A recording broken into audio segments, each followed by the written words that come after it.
আমরা কেন এগোচ্ছি ভাই?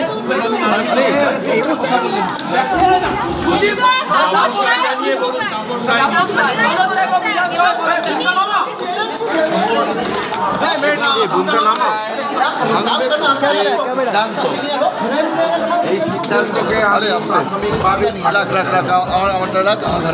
এই রাজ্যে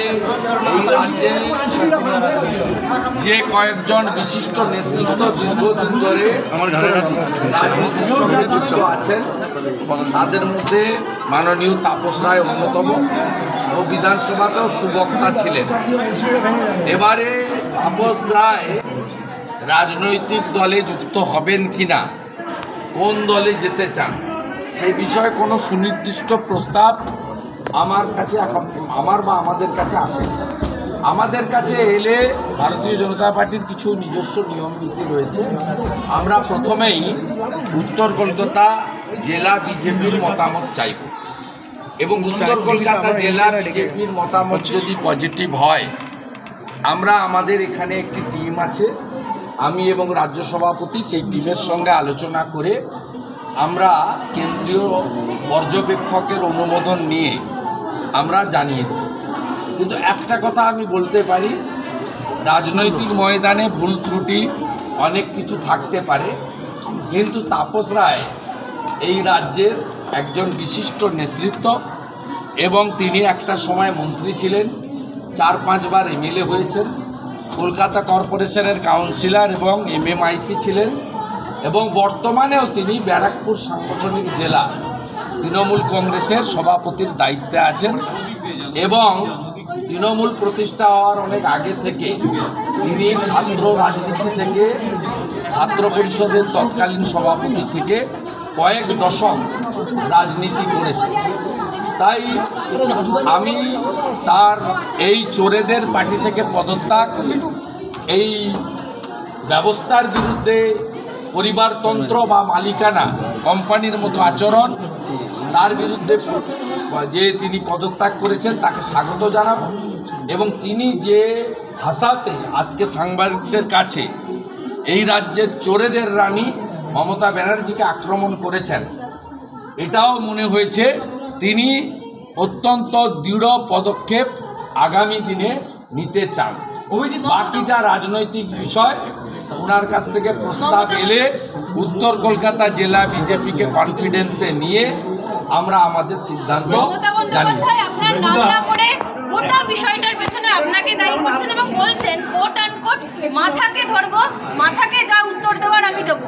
কি বলবেন, এটা কি শুভেন্দু অধিকারীকে ভয়? মমতা বন্দ্যোপাধ্যায় আপনাকে নাম না করে বলেছেন মাথাকে ধরবো, গদ্দারকে ধরবো এবং যা উত্তর দেওয়ার মানুষ দেবে। এই দুটো তো আমার ক্ষেত্রে প্রযোজ্য নয়, কারণ ভারতীয় জনতা পার্টির বর্তমান মাথার নাম হচ্ছে নরেন্দ্র দামোদর দাস মোদী।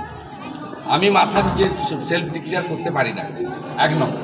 আর দ্বিতীয় হচ্ছে গদ্দার যদি বলেন, গদ্দারটা তো উনি সবচেয়ে বেশি। রাজীব গান্ধী পরিচয় দিয়েছিলেন, রাজীব গান্ধীকে ছুরি মেরেছেন।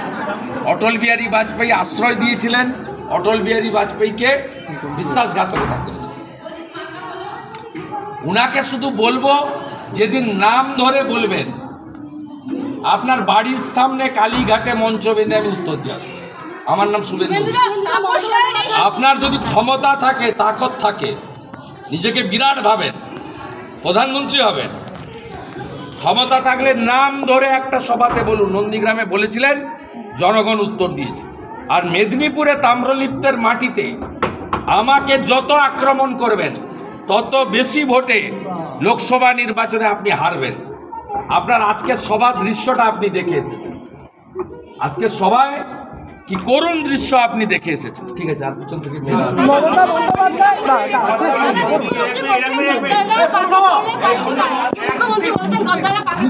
তাপস রায়কে বলে থাকতে পারে আমাকে। আন্দোলন শুরু হয়ে গেছে এবং সাধারণ বাচ্চা তৃণমূল কংগ্রেস থেকে ইলেকশনের ফুল বেঞ্চকে বলেছে Suvendu Adhikari is a natural घूमता पकड़ने की অপেন্ডেন্টটা কবে থেকে শুভেন্দু অধিকারী অপেন্ডেন্টটা 2020 ডিসেম্বরের পর থেকে। এই তোলামূল 2020 পয়লা ডিসেম্বর শ্যামবাজারের ট্যাবলার বাড়িতে প্রশান্ত কিশোর, মমতা ব্যানার্জির ভাইপো অভিষেক ব্যানার্জি, সৌগত রায় সুদীপ ব্যানার্জি আর সৌগত রায় লাউড স্পিকারে মমতা ব্যানার্জি পাটা ধরতে শুধু বাকি রাখেনি তৃণমূলে থাকার জন্য। তাকে অফেন্ডার বলছেন? ট্রেনের বিষয়ে প্রশ্ন ওসব কানতে বলুন, ভোট অন্যরকম ভোট হবে এবারে। দাদা দাদা ওর কথা কেউ শুনবে না। আর বিজেপি যেন কেন্দ্রকে প্রেসারাইজ না করে বিজেপির কেন্দ্র বাহিনী প্রসারিত করার দরকার নেই। ওনাদের পাড়ায় পাড়ায় শাহজাহান আছে, আর কেন্দ্রীয় বাহিনীর দায়িত্ব এই শাহজাহানদেরকে ঘরে গর্তে ঢুকিয়ে ভোট করা। দাদা প্রধান বিজেপির কিচ্ছু করতে হবে না। দাদা প্রধানমন্ত্রী মেট্রো অভিজিৎ গঙ্গোপাধ্যায়ের ব্যাপারে আমি কাল ক্লিয়ার করেছি, আগামীকাল উনি রিজাইন দেবেন। রিজাইন দেওয়ার পরে আমি ওনার সম্পর্কে বলবো। He is still now existing justice of the Kolkata high court. দাদা ন্যাচারালি অত তাড়াহুড়ার কিছু নেই। আমি কাল বিকেলে দাদা একটাই প্রশ্ন, প্রধানমন্ত্রী আসছেন মেট্রো প্রকল্প উদ্বোধন করতে, মমতা বন্দ্যোপাধ্যায় বলছেন আমাদের টাকা দিয়ে সব কিছু করছি, কেউ এসে ফিতা কেটে নিজের নামে সব কিছু। কি টাকা দিয়েছে? মমতা ব্যানার্জি বলেছে। কি টাকা দিয়েছেন উনি? প্রধানমন্ত্রী প্রতি বছর 7,000 কোটি টাকা দেন। 2,000 কোটি টাকা বছরে বরাদ্দ ছিল 14 সালে। নরেন্দ্র মোদী এবারের রেল বাজেটে পশ্চিমবঙ্গকে দিয়েছেন 13,000 কোটি। মমতা ব্যানার্জিকে বলুন, উনি যে 10 বছরের রেলমন্ত্রী ছিলেন